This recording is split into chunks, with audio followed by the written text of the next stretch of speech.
رسول اللہ صلی اللہ علیہ وآلہ وسلم نے فرمایا، تم اپنے مال سے لوگوں کو خوش نہیں کر سکتے، لہذا خندہ پیشانی اور حسن خلق سے لوگوں کو خوش رکھا کرو۔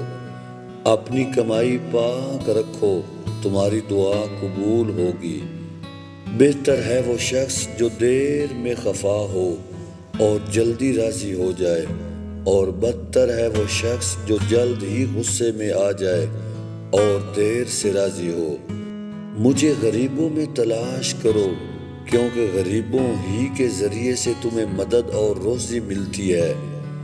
جو شخص اپنے ظالم کو بد دعا دیتا ہے وہ اپنا بدلہ لے لیتا ہے۔ سچی اور میٹھی بات بھی ایک صدقہ ہے۔ انسان خدا کا اور خدا اس کا راز ہے۔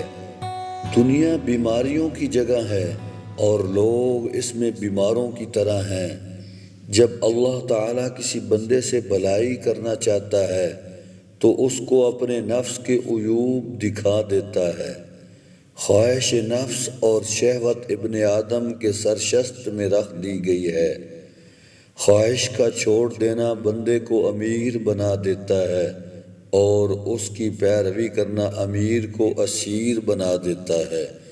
حکمت مومن کی کھوئی ہوئی چیز ہے، جہاں پائے وہ اس کا سب سے زیادہ مستحق ہے۔ 5 چیزوں پر یہ 5 سزائیں ملتی ہیں۔ جو قوم عہد شکنی کرتی ہے اللہ تعالیٰ اس پر اس کے دشمن مسلط کر دیتا ہے۔ جو قوم احکام الہی کے خلاف فیصلہ کرتی ہے اللہ تعالیٰ اس کو تنگ دست کر دیتا ہے۔ جس قوم میں بدکاری عام ہو جاتی ہے اس قوم میں طاعون کی بیماری پھیل جاتی ہے۔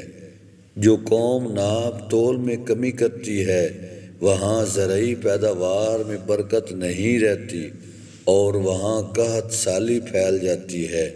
جو قوم زکوٰۃ نہیں دیتی اللہ تعالیٰ وہاں رحمت کی بارش نازل نہیں فرماتے۔ جب کوئی عورت اس حالت میں فوت ہو جائے اور اس کا خاوند اس سے راضی ہو تو وہ جنت میں جائے گی۔